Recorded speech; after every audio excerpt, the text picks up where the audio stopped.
শেখ হাসিনা শেখ হাসিনা প্রধানমন্ত্রীর কথাটা এত ভালো লাগে না, শেখ হাসিনা ভালো লাগে এই জন্য এটা হৃদয়ের গভীর থেকে আসছে। শেখ মুজিবের নাম জড়িত এখানে। শেখ হাসিনা সরকার, শেখ হাসিনা সরকার, জয় শেখ হাসিনা। আমার রক্ত গরম হয়ে গেছে এখন।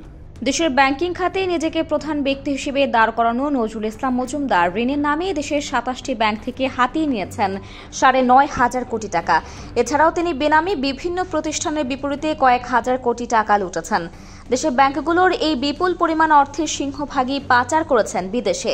ব্যাংকিং খাতে বেপরোয়া চাঁদাবাজির মাধ্যম ছিলেন মজুমদার। টানা ১৭ বছর বেসরকারি এক্সিম ব্যাংকের চেয়ারম্যান পদ দখলে রাখেন তিনি। সেই সঙ্গে ব্যাংক মালিকদের সংগঠন অ্যাসোসিয়েশন ব্যাংকসের সভাপতির পদটি তার দখলে ছিল ১.৫ দশক। নজরুল ইসলাম মজুমদার ব্যাংকগুলো থেকে বিপুল অঙ্কের চাঁদাবাজি করেছেন হাসিনার পক্ষে।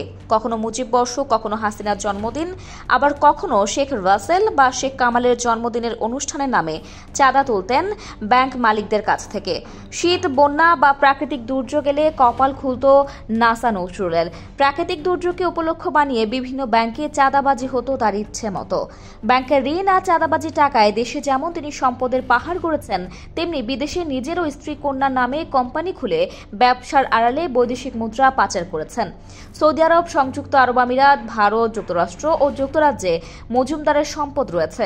বিদেশে অর্থ পাচারে তার নিয়ন্ত্রণাধীন এক্সিম ব্যাংকে ব্যবহার করেছেন মজুমদার এমন তথ্য পেয়েছে গোয়েন্দা প্রতিষ্ঠান Bangladesh financial intelligence unit BFIU। এর জেরে নজরুল ইসলাম ও তার পরিবারের সদস্যদের ব্যাংক হিসাব তলব করা হয়েছে। এক্সিম ব্যাংকের চেয়ারম্যানের পদ থেকেও তাকে সরিয়ে দিয়েছে বাংলাদেশ ব্যাংক। পুনর্গঠন করা হয়েছে এক্সিম ব্যাংকের পরিচালনা পর্ষদ। একই সঙ্গে নজরুল ইসলাম মজুমদার ও তার সব প্রতিষ্ঠানের অবৈধ সম্পদ অর্জন এবং কর ফাঁকি নিয়ে অনুসন্ধান শুরু করেছে জাতীয় রাজস্ব বোর্ডের NBR এর সেন্ট্রাল ইন্টেলিজেন্স সেল CIC।